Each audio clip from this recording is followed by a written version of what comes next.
Vincent, 24 ans. L'alcool, ça rétrécit les artères. Fumer, ça les agrandit. Faut faire les deux. Pour Gwenaël, 20 ans, la consommation excessive d'alcool endommage le cerveau. C'est un message pour ceux qui se prédestinent à des métiers qui nécessitent d'utiliser pas mal le cerveau. Mesdames, messieurs, ces mots de jeune, je les tire de ma thèse. J'ai eu un objet d'étude totalement fascinant, enivrant, l'alcool. Cette substance aussi savoureuse que dangereuse. Son influence sur la festivité, la convivialité, on la connaît. Son impact sur la santé a fait l'objet de nombreuses études. Et depuis les années 90, des politiques de santé publique visant à alerter des méfaits de l'alcool ont vu le jour. La loi Evin. Je me suis d'ailleurs intéressée à l'une de ces politiques, les avertissements sanitaires.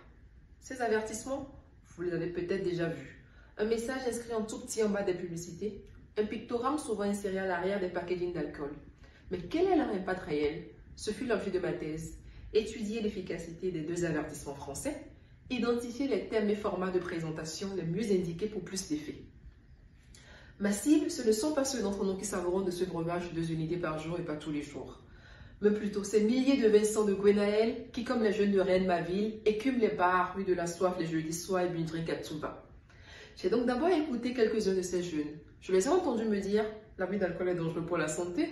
On l'entend depuis les années 90. Aujourd'hui, on en rigole. Ensuite, j'ai parcouru la littérature scientifique en marketing, en santé publique et parfois en psychologie pour comprendre les facteurs et conditions d'efficacité de ce type de message. Parmi les théories mobilisées, la théorie de la perspective temporelle. En termes plus clairs, ces avertissements manquent-ils d'impact parce qu'ils portent sur des conséquences souvent éloignées dans le temps, abstraites, surtout incertaines, danger, mort, cancer, etc. J'ai également mobilisé la théorie de la réaction psychologique. Ici, j'ai cherché à comprendre pourquoi certains jeunes évitaient ce type de message. Entre autres, peut-être parce qu'ils les perçoivent comme une menace à leur liberté, ou est-ce plutôt dû à une overdose de prévention? Les réponses à ces questions ont servi à construire 12 nouveaux messages, moins vagues, plus imagés et surtout plus proches de leur quotidien. Puis, j'ai demandé à cette génération du pouce de poser leur smartphone, de liker, de commenter ces messages. Plus de 2000 d'entre eux ont répondu à mon appel. Les données collectées, je les ai analysées souvent tard le soir, parfois en réprimant une envie d'étancher ma soif avec ce breuvage présenté de façon si attractive sur tous mes stimuli. Je vous rassure, la conscience scientifique l'a souvent emporté.